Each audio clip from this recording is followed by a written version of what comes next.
Let's just make this as big as we can, just so all the visuals are nice.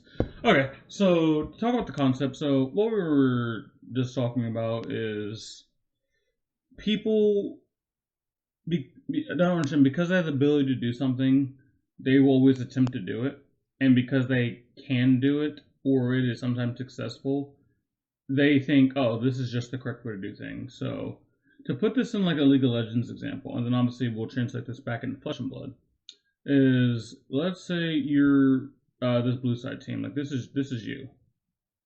Let's actually use everything for this. That's why I have it out. And this is you. And obviously you have someone mid, you got one person top, you got two people down here, and you got your jungle, let's just say here. And then you got obviously the enemy team. Obviously they're gonna mirror you in the best way they can. And let's say they're also on the red. So what most people would see is, let's say you are a late game team comp. You are excelling the longer the game goes. Like if the game goes like past 25 minutes, you're golden. You're playing Fleshman deck, you get to second cycle, you absolutely crush your opponent. Your opponent has like maybe 4 to 5 turns, maybe 6 turns. I'll actually just put it like that. So they need to get a big advantage or they lose. They probably went through enough power cards. Your like ability, let's say, or could decompose secure your stuff most likely is fine online. You're there. You're there. But what I see way too much is you have a build or you have a team comp here that is late game, like this person, super long range, your ADC, super long range, tank here, tank here, tank here. They are not going to be able to beat you. The blue team is not going to be able to beat you late game.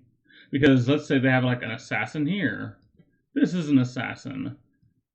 Lane pressure ADC. Melee support. And let's just say, I don't know, this is some jank because they're trying to cheese you. Yes, they should be ahead early. And what most people do, they're like, okay, well, they're going to be ahead early, so I got to find ways to stay in the game. So what I'll see people do is this blue team will like back. Like this team will like double back, right? And you'll have like wards here or here and like here, like even in the line. And you'll see like someone here or like the jungle even meet here and they'll like try to invade.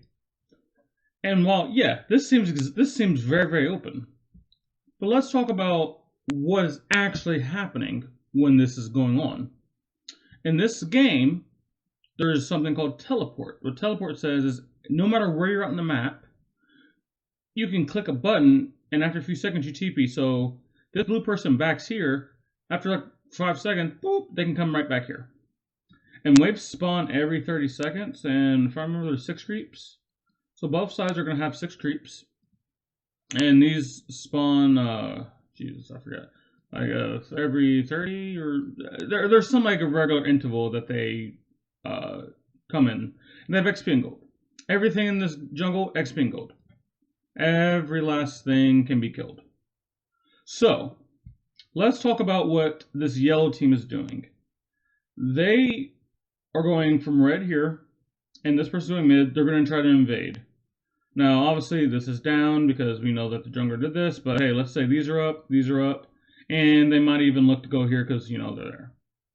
So, let's say this takes about a minute and a half, right? Let's say this takes about a minute and a half to do. Well, what happened in that minute and a half?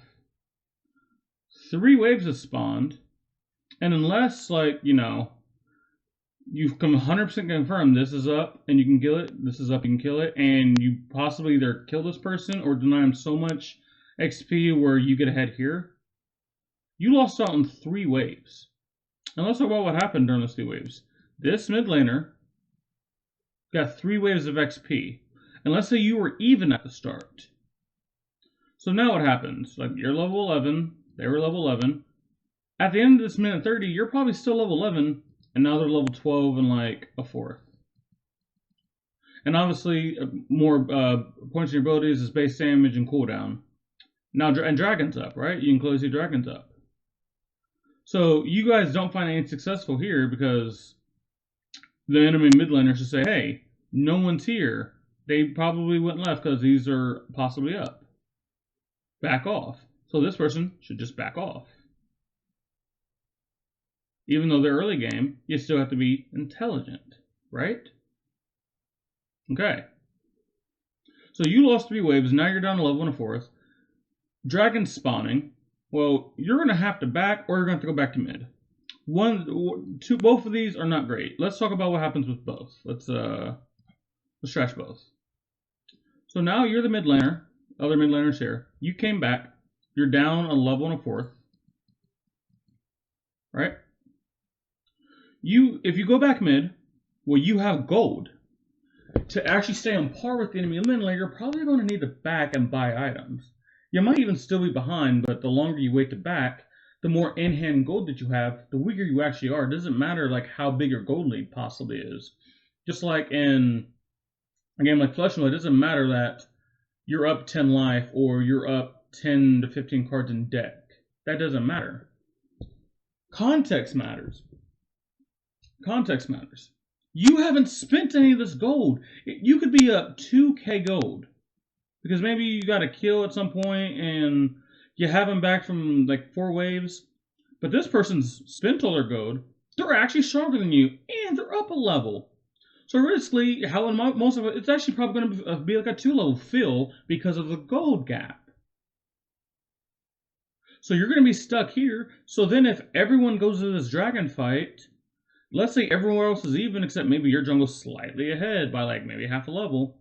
You are still down, and now you just enabled the early game team to make this fight easier on them.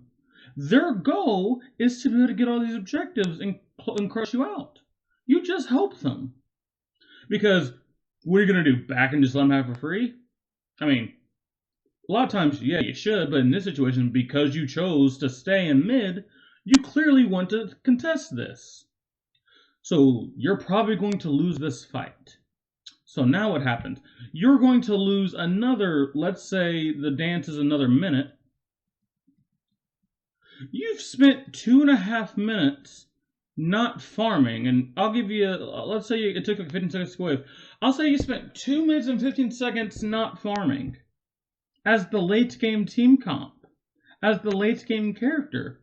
And eventually you're going to need to back, but this person's already backed.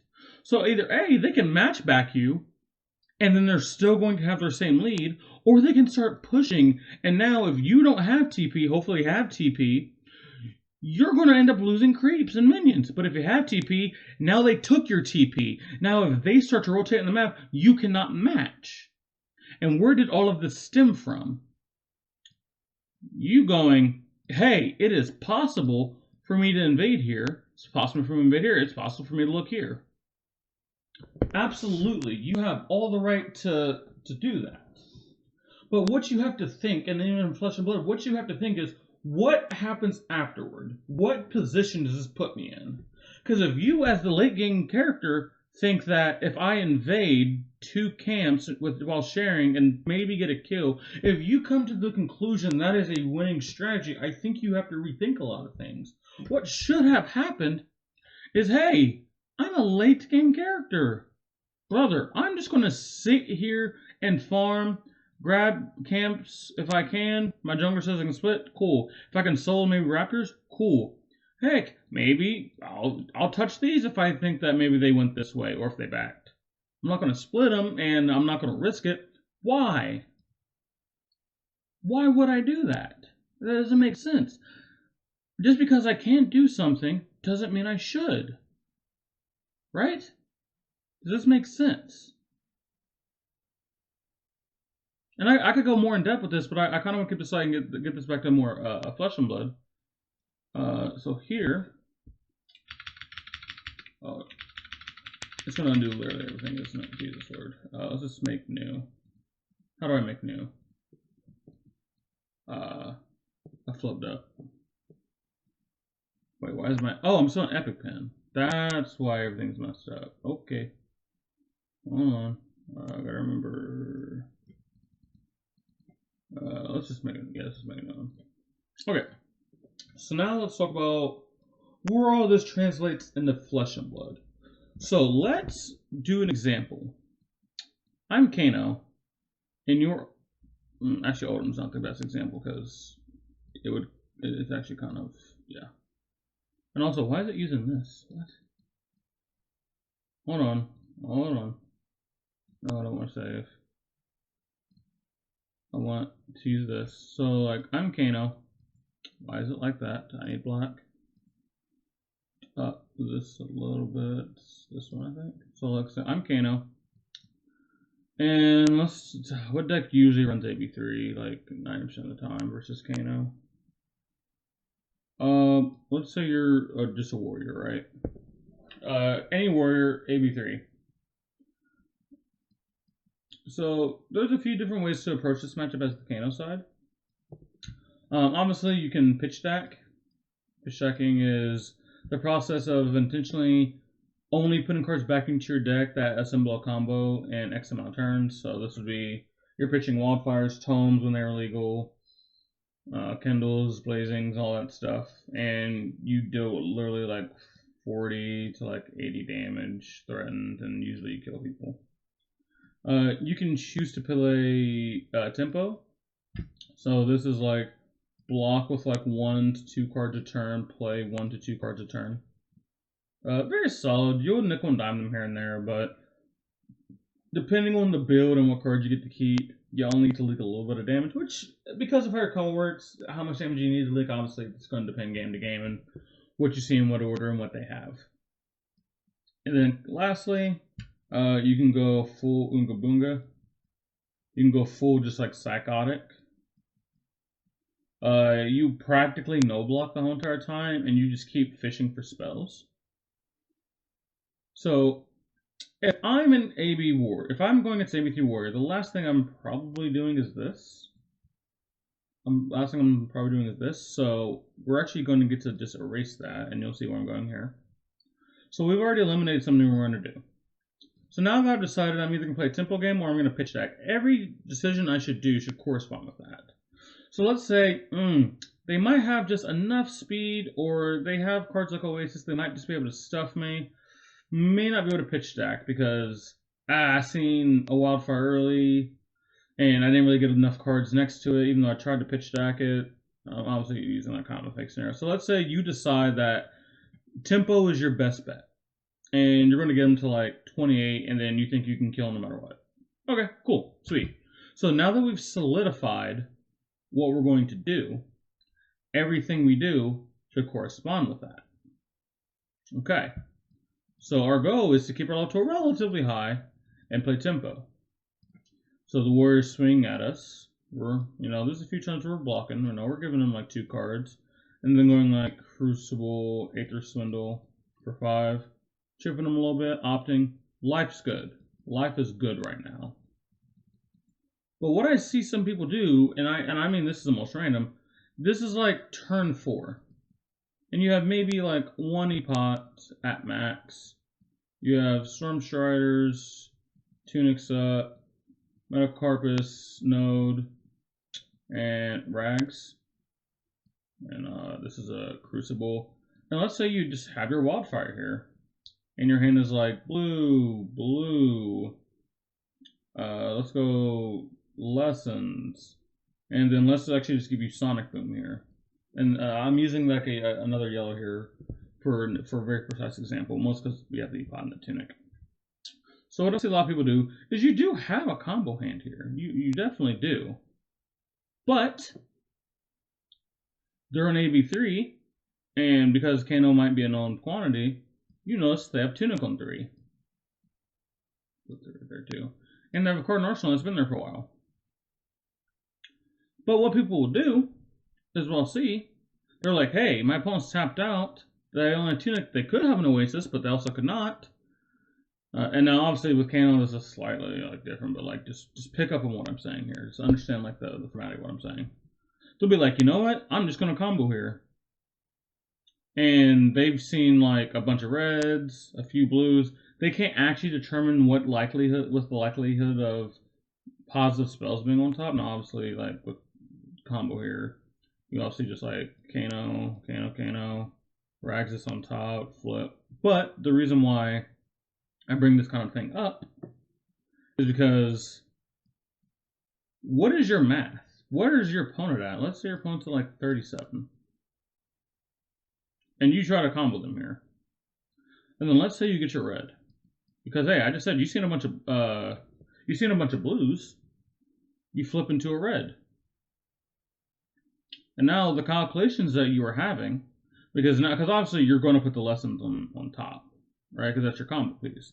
And you have enough almost said money. You have enough mana to combo. Yes, you can combo because of the surplus of mana that you have because of Epot, Tunic, and obviously the yellow being at least fine. But let's say obviously you get their Oasis, and you only get them to like 29. You use Stormstrider's Ragamuffin's Hat, Tunic, and you broke your Epot, used your Wildfire, one of your lessons is gone. And you only got them 29. So now you have to do the whole entire game, and then they're at 29. Now, obviously, if you have things like Kindle, you find more Epots in time, you can try it again. And I can give them even a better example. Let's say they just Tunic AB1, your Wildfire. And let's say you get them to like 19. Because you got that same red. Now, yeah. Can you absolutely kill them from 19? You absolutely can. Through the game, especially if you're playing tempo. But what if I tell you you still used all of this? So now, if we reset the game, opponent's at 19. Let's give you an arbitrary life total of like... Actually, let's put you at 19 as well. Any warrior.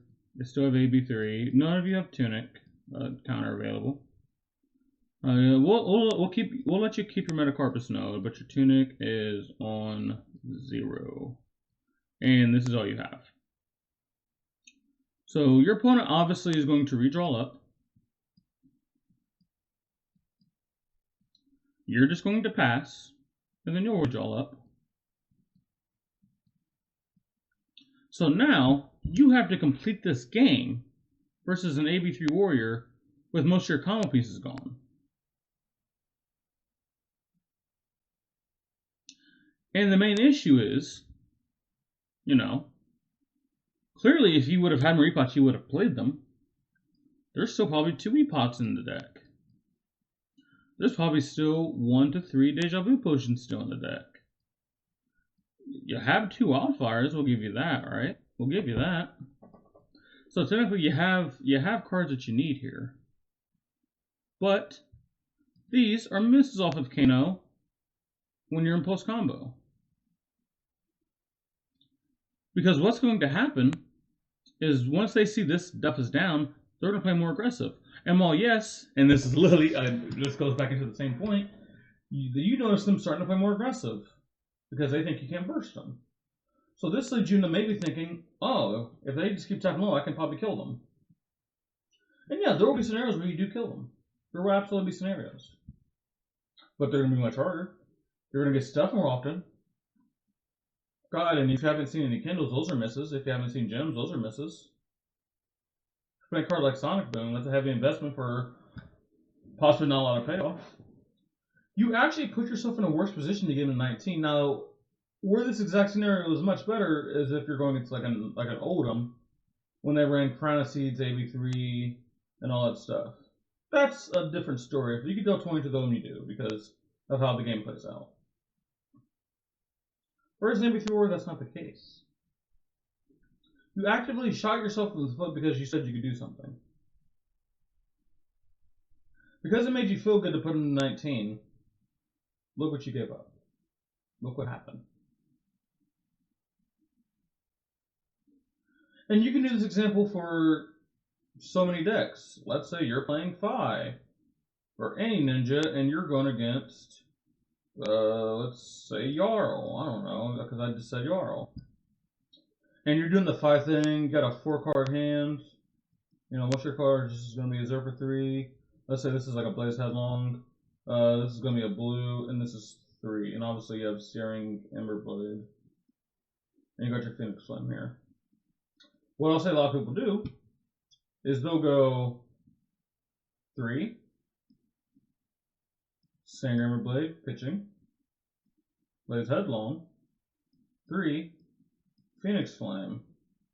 And now, if this Phoenix Flame hits, I'll see them like break mask. Now, obviously, I'm not talking about hitting. I'm just talking about their sequence, right? And they'll get like, obviously, the main options are Salt the Wound. For some people, Tenacity, Lava Burst. Those are like the main ones that people are doing.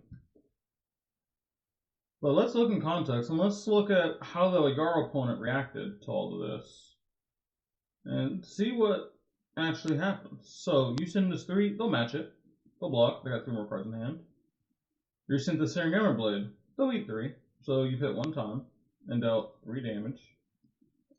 Let's say this 4 comes in, they'll de-react it. So that's a block there. Nothing. 3. So next, you send another 3, they'll be like, you know what? I'll take it, you're in there. So now you've dealt 6. And they'll be like, hey, Phoenix Flame. They'll be like, sure, why not? So you've dealt 7 so far. Your 7 card hand, or 4 card hand dealt 7. Okay. Not bad. But they'll be like, I can rupture. They'll get something like Lava Burst for like 6. And their turn will be 13 if this hits. Salty Wound, I believe, is the same here. Yeah, Salty Wound is also the same. Tenacity is 5, so Tenacity is the worst. But what they'll say is, hey, I got 6 damage out of my headpiece. I got 6 damage out of my headpiece. You absolutely got 6 damage out of your headpiece. Very good value. But what did we give up? Well, obviously in this match, we're the aggressor, so a normal thing was, you gave up block 2. Okay, if you're using your master block 2, either A, you have the most disgusting hand and you need to block out like a Seance here, so I'm right. Or you're bad. You should be the aggressor, your mask should be offensive. But you translated this hand and your mask to 13 damage.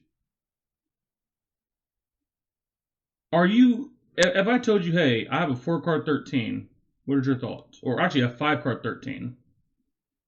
Are you excited about that? I wouldn't be. Most importantly, your opponent still has 3 cards in hand. You think they're just going to do nothing with that? So you sacrificed your mask, you have no arsenal. Your opponent has a 3 card hand to Yarrow, and you just gave them an empty equipment zone. Dude, you're probably going to get smashed the rest of the game. Every time they play an ice card now, you're cooked. Even if you have a blue in hand, you're going to lose some amount of damage somewhere. And now you don't have this Lava Burst anymore. Where you can even get this same exact value somewhere else, and it'd be possibly even more. Let's say you find a Spreading Flames. Wouldn't you rather crack your mask on that kind of turn?